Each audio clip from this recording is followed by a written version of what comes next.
Umpisahan na ho natin ito, mga Boss Chief Amo, sir. Ano po? Oh, ayan! Nako po, ikaiinit na naman ng ulo ng mga DDS itong unang-unang ibablog natin o re-reactionan natin, mga kababayan. Ano sabi dito?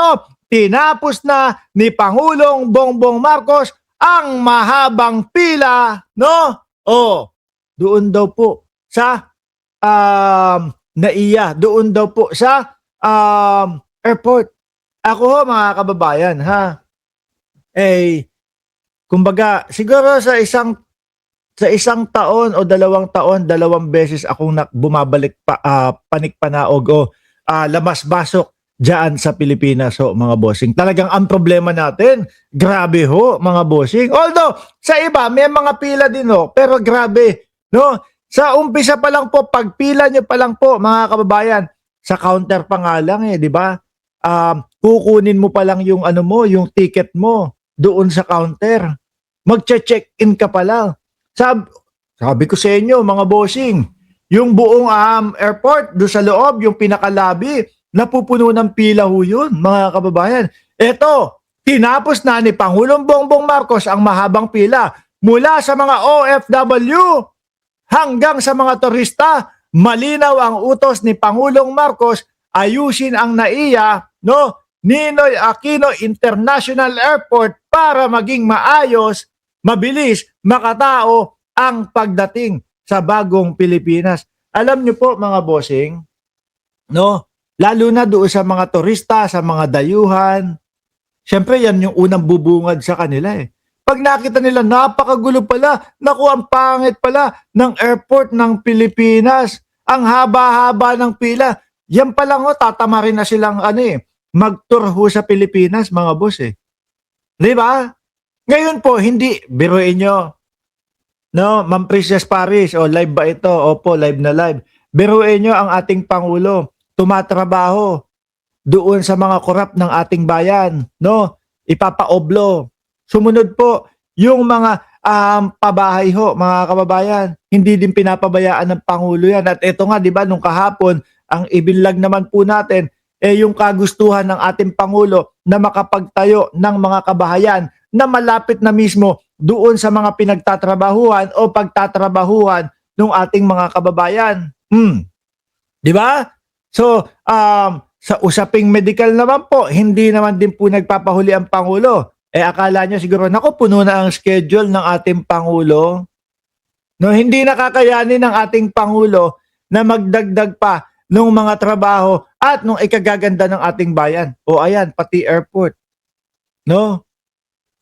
Para nga naman, kaaya-aya sa mga turista. At alam nyo naman po, mga Boss Chief Amo, sir, na isa sa pinagkukunan ng kita ng ating bayan ay ang mga turista. Pagkaaya-aya ang iyong airport, nako, hindi sila tatamarin pumasok sa Pilipinas at mag-tour. Kapag ka maganda yung ating mga transportasyon na ginagawa ni Pangulong Bongbong Marcos, pinagkukunik-kunik ho ang bawat pulo ng Pilipinas, hindi po tatamarin yung mga turista, mga kababayan. Yan ang dapat. Ano po? Hindi yung sasabihin, tanggalin, ipapatanggal, hinihiling na tanggalin yung mga property tax. Napakalabo ho nun, mga bossing.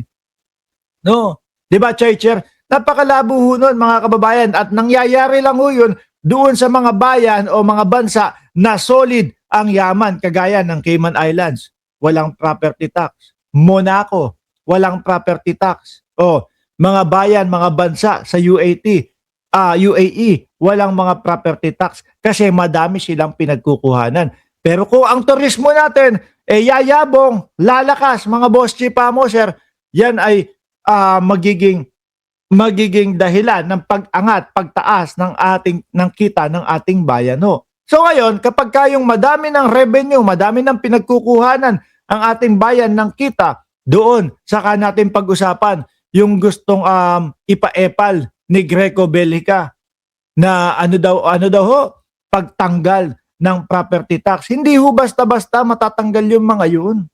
Mga bossing, 'di ba? Baka gagamitin lang niyang mga yan doon sa kampanya sa 2028 at ipapangako na naman, kagaya na naman po nung 2,000 piso na kuryente pababa, libre na hanggang ngayon ho, kalahating taon na, hindi pa din natin naririnig na dinidiscuss nila. O eto pa, noon ay mahaba ang pila, mabagal ang proseso. Correct. Sabi ko nga ho sa inyo kung ang required po 3 oras kapag ka ang biyahe mo ay international, dito kailangan mag-4 na oras ka sa Pilipinas ho No? Pero hindi na ho ngayon. Bakit?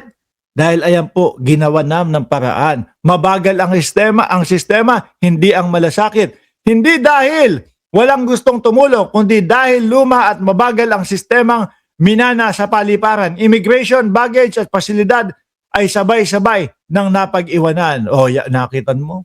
Mabilis ang aksyon ni Pangulong Bongbong Marcos. Sandali lang. Sabi, ano daw yon? Nasaan yun? Sandali, ang dami nitong GC. Sandali. Ang layo pa. Sandali. Ang haba Napag-iwanan ako sa GC Bakit ganun?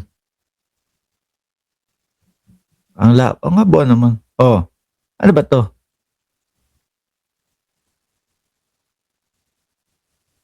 Sino to? Nako. Eto ba yung breaking news?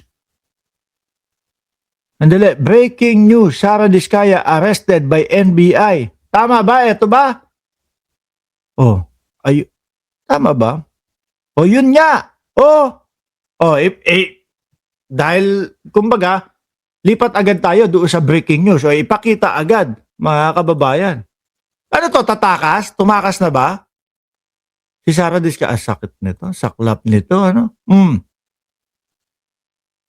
Tatakas siya? Hindi ko sigurado Ito just in, fresh na fresh, no? Syempre palitan nyo na. Palitan nyo na ng thumbnail at palitan nyo na ng thumbnail at ng title, yung live natin. Fresh na fresh mga kababayan. Sara Diskaya, arestado, huli. Ito Akala ko nasa posisyon na ito, no? Ng mga otoridad. Ayan, GMA, 2 minuto, no? Kakapost lang ho, mga kababayan.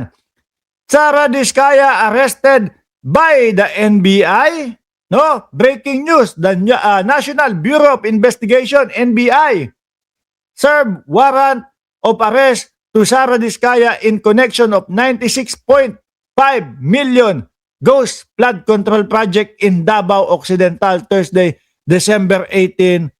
Sinerve lang yung warrant.